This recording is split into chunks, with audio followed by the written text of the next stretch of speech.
Good day, everyone. This is John Scarborough. Getting ready to make a cattle move here. Going to move them actually out of the cow pens and right in front of these chicken houses, and we're going to go through and make a little cut. So we got a little temporary lane set up here. We've got our cows trained to where we can put one wire up. A lot of times we don't even have to turn it on, and they just run right through there and they never get out. So that's actually really nice once you get them trained to hot wires. It really makes it convenient because this is not even a pen right here. There's a barbed wire fence on this side, a little cattle gap. But then we just put this up quick. Takes, I don't know, 10 minutes. And then we can just cut right across here rather than having to make a cut all the way. We would have to make a cut all the way back around the farm. So we'd have to reverse all of our cows. And we're trying to keep from overgrazing everything and all like that, so we like to keep things moving in a circle. Anyway, just figured I'd say that real quick. What I wanted to talk about today is this grass right here. We've come officially into summer, so now we're no longer growing any winter grass. Mostly what you see here is ryegrass. So what happens when you make that transition, it starts to get too hot to support the winter grass. One of two things can happen. Either you've got enough cows to keep the ryegrass at bay, because the ryegrass grows, it's winter grass. Once that right temperature gets up, it'll just explode and you can't hardly keep your cows ahead of it. You'll wish you had about 20-30 head more than you've got. Okay, now this place will support more cows than I've got right now on this place. Just kind of how it worked out this year. I like to try to keep stockers, but I don't have as many as I'd like to.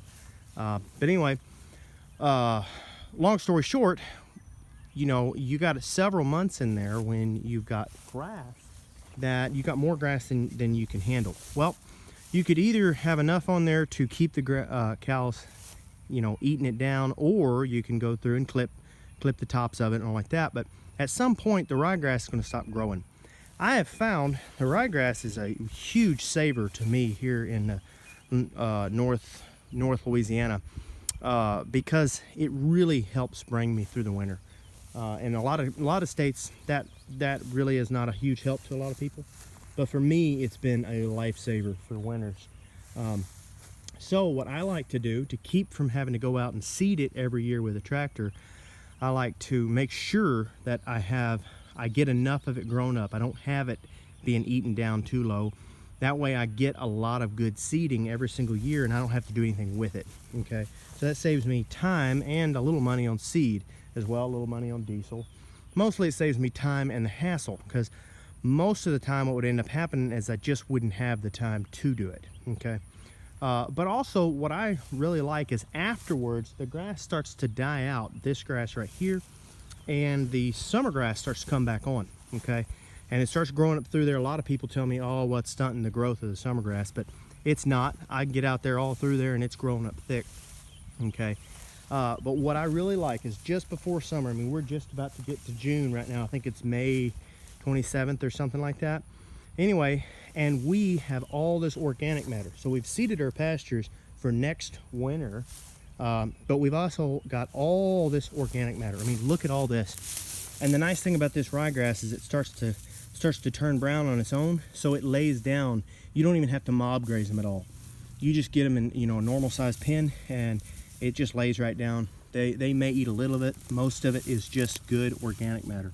Okay, and so all these pastures, I'm gonna be going through all these pastures probably the next I don't know, it'd probably take me 30 days to get back to this pasture.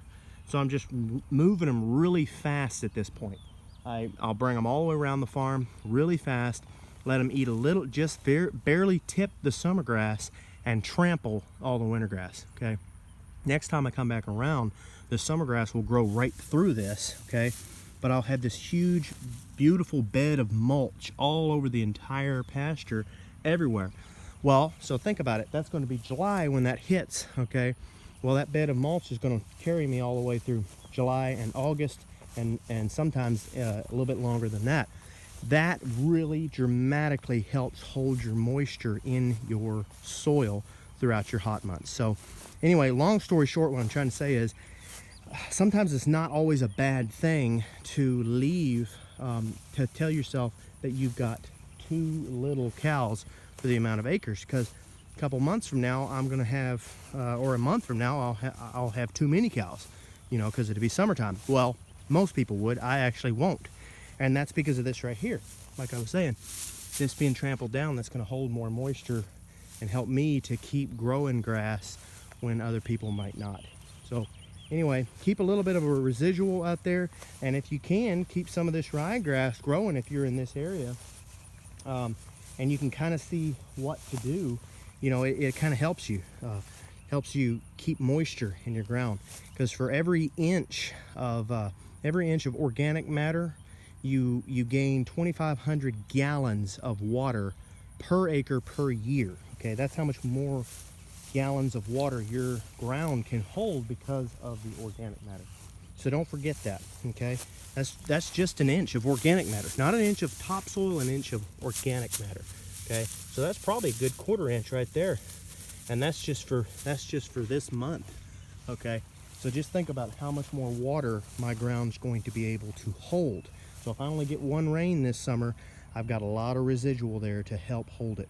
Okay, so don't forget that. Y'all remember that. It's a nice little tip coming into hot summer. It's not always a bad thing to have a little extra ryegrass hanging around. So anyway, y'all stay tuned. I'm gonna try to keep y'all posted. I have not been putting out near as many videos here lately. We are just about moved out of our old house, and we're moving it all into a building on our new place, and then I've got to build a new shop and a new house. I do plan to get a couple videos out on that, but I've been a little bit slower on my videos because I've been so busy.